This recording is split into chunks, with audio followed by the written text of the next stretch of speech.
Hello everyone, ये the study गुरु और मैं हूं अनिल कुमार। इस वीडियो में हम डिस्कस करेंगे अगर आप असिस्टेंट प्रोफेसर, एसोसिएट प्रोफेसर या प्रोफेसर बनना चाहते हैं यूनिवर्सिटी में तो आज के दिन वो कैसे आसान हो गया है। ये सारी चीज़ें हम इसमें देखेंगे। पहले क्या होता था, यूनिवर्सिटीज़ में असिस्टेंट प्रोफेसर बनना मुश्किल होता था, कॉलेजेस में फिर भी आसान होता था, लेकिन इस नोटिफिकेशन के आने के बाद यूनिवर्सिटीज़ में प्रोफेसर बनना, असिस्टेंट प्रोफेसर, एसोसिएट प्रोफेसर बनना भी आसान हो गया है। कैसे, हम सारी चीज़ें एक एक करके इसमें डिस्कस करेंगे। तो सबसे पहले ये जो नोटिस आया है, ये जो ऑर्डर आया है, ये है आपका 18 मई को आया था। ठीक है जी। इसमें क्या है, इसमें विश्वविद्यालय के विभिन्न शैक्षणिक पदों पर भर्ती के माध्यम हेतु साक्षात्कार में पारदर्शिता के संदर्भ में 20 अक्टूबर को जो राज्यपाल होते हैं उनकी अध्यक्षता में एक मीटिंग हुई। मीटिंग में क्या बताया गया कि मीटिंग में बताया गया कि उसमें जितने भी विश्वविद्यालय हैं, जर्नल हैं, कृषि के हैं, लॉ के हैं या मेडिकल हैं, सब में अब किस तरह से सिलेक्शन प्रोसेस होगा और उनमें जो सिलेक्शन प्रोसेस में क्या क्या चीज़ें इंक्लूड की जाएंगी, कौन कौन से पार्ट में डिवाइड किया जाएगा, वो सारा डिस्कस किया गया। तो साक्षात्कार में किस तरह से ट्रांसपेरेंसी आएगी वो भी इन्होंने बताई। बहुत अच्छा, मतलब ये है, अगर आपको असिस्टेंट प्रोफेसर यूनिवर्सिटी में बनना है आज के दिन, इस नोटिफिकेशन के बाद बहुत आसान हो जाएगा।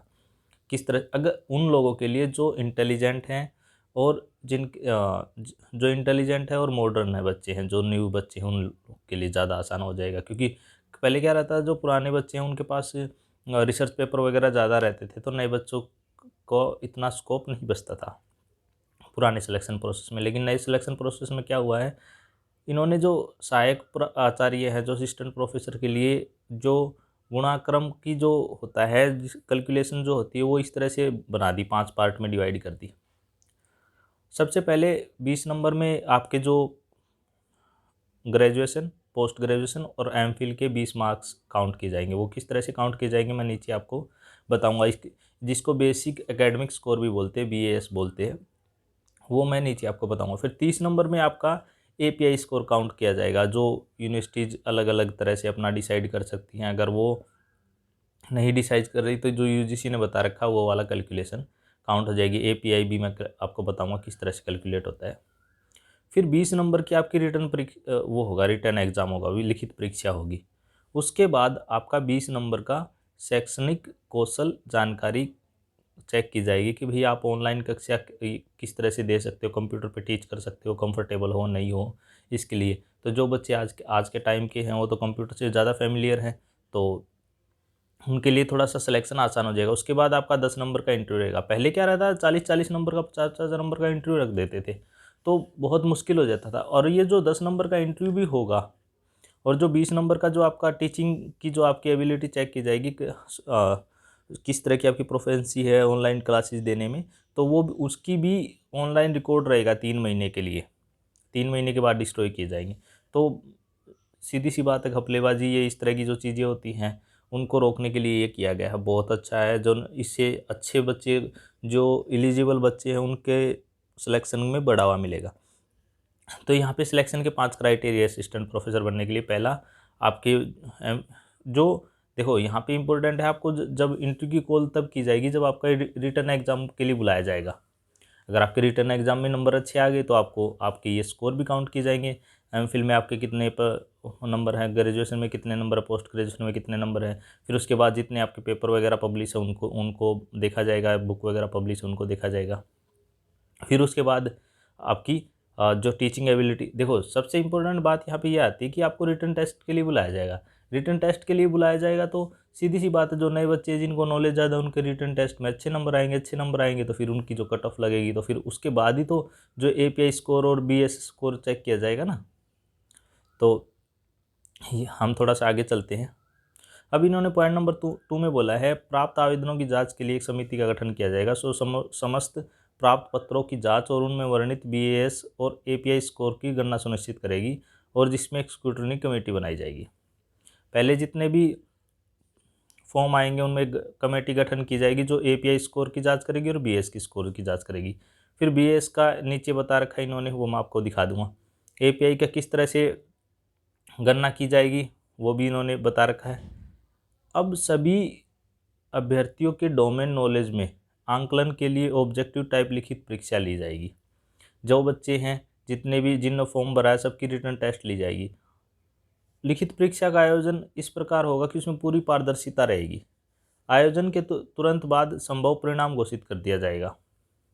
मतलब जितना जल्दी हो सके, मतलब जैसे ही मतलब आपका एग्ज़ाम हुआ, ये नहीं 6-6 महीने रोकेंगे, मतलब विदिन आप जैसे ही आपका एग्ज़ाम हुआ उसी टाइम ऑब्जेक्टिव का रिजल्ट आ जाएगा। फिर उसके बाद अगर एग्ज़ाम के 3 दिन के अंदर आपको कोई क्वेरी है तो आप उनको मेल के माध्यम से बता सकते हो, नहीं तो फिर वो आगे की प्रोसेस शुरू करेंगे।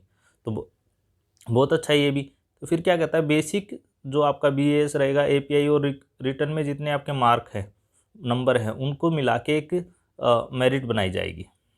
फिर उसके आधार पे आपकी एक मेरिट बनाई जाएगी। उस मेरिट लिस्ट में जितनी वहाँ पे वैकेंसीज हैं उसके 10 गुना बच्चों को बुलाया जाएगा।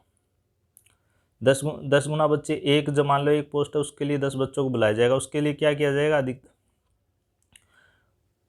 अगले परीक्षा उस इंटरव्यू के लिए तो कम से कम 5 गुना बच्चों को रखा जाएगा। 5 टाइम जो उनके हैं, तो वो किस तरह से, पहले आपकी टीचिंग की टेस्ट लिया जाएगा। जो शॉर्ट लिस्ट कैंडिडेट किए जाएंगे 10 गुना, उनकी टीचिंग स्किल्स देखी जाएगी। टीचिंग स्किल कैसे देखी जाएगी, उनको पावर पॉइंट बनानी है, पावर पॉइंट का प्रेजेंटेशन करना है, वहाँ पे 15-20 बच्चे प्रेजेंट रहेंगे और वो ये जो सारी चीज़ है आपकी रिकॉर्ड होगी, रिकॉर्ड होकर इसका रिकॉर्ड भी रखा जाएगा। जैसे ही आपका जैसे ही ये होगा उसके बाद आपका इंटरव्यू होगा। उसके बाद आपका जो भी रिजल्ट होगा वो कुलपति या जो मतलब वहाँ का VC होता है उसको सौंप दिया जाएगा।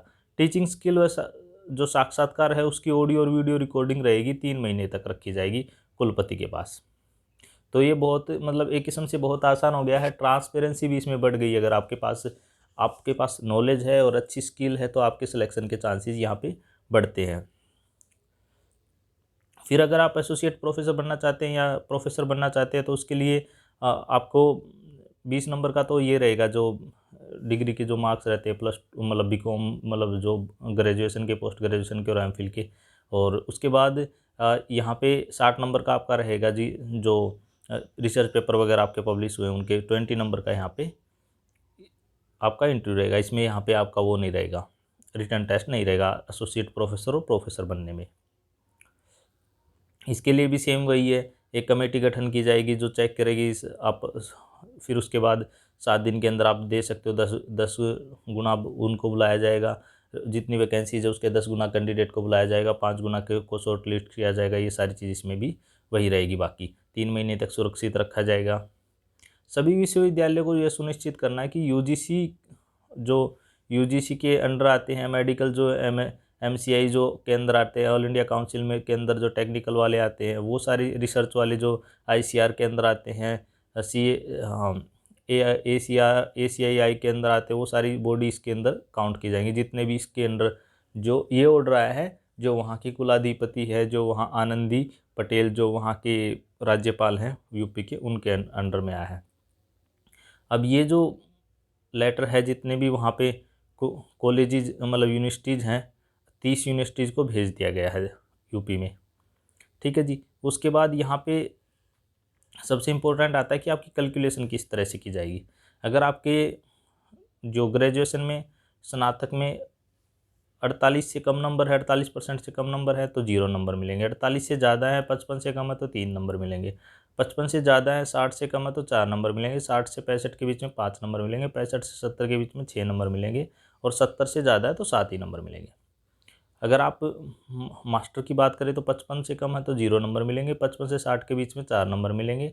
और 60 से 65 के बीच में 5 नंबर मिलेंगे। 65 से 70 के बीच में 6 नंबर मिलेंगे। 70 से 75 के बीच में 7 नंबर मिलेंगे। 75 से 80 के बीच में 8 नंबर मिलेंगे। और 80 से 90 के बीच में 9 नंबर मिलेंगे। और 90 से ज़्यादा तो आपके 10 नंबर मिलेंगे। MPhil है तो आपके 3 नंबर मिलेंगे। अब आप ये सोचोगे कि MPhil नहीं है तो 0 मिलेंगे। अब इसको 100 नंबर, इसके 20 नंबर कैसे बनेंगे? 20 नंबर ये है कि अगर आपके मैक्सिमम 90 से ज़्यादा आ गए तो 10 हो गए। MPhil हो गए तो आपके 3 हो गए, 13 नंबर। और आपके यहाँ पे भी 70 से ज़्यादा है तो आपके 20 नंबर इस तरह से बनेंगे यहाँ पे। तो ये कुछ इन्होंने सिलेक्शन का क्राइटेरिया दे रखा था, लेटेस्ट सिलेक्शन का क्राइटेरिया। तो इसमें अब क्या करना है, जो बच्चे मतलब सीरियस हैं जी, या फिर जिन्होंने लेटेस्ट नेट जेआरएफ का एग्ज़ाम पास किया है या फिर कहीं एमफिल में इनरोल है या एमफिल पास कर रखी, तो उनके लिए यहाँ पे सिलेक्शन आसान हो गया है। क्यों आसान हो गया? क्योंकि उनकी रिटर्न, सबसे बड़ी बात है, बच्चे रिटर्न, जो नए बच्चे हैं वो रिटर्न टेस्ट से नहीं डरेंगे, क्योंकि उनके पास वो नहीं है, उनके पास रिसर्च पेपर वगैरह नहीं होंगे, बुक पब्लिश वगैरह नहीं होंगी, जर्नल में आर्टिकल वगैरह पब्लिश नहीं होंगे, तो उनको रिटर्न टेस्ट में ज़्यादा बेनिफिट रहेगा।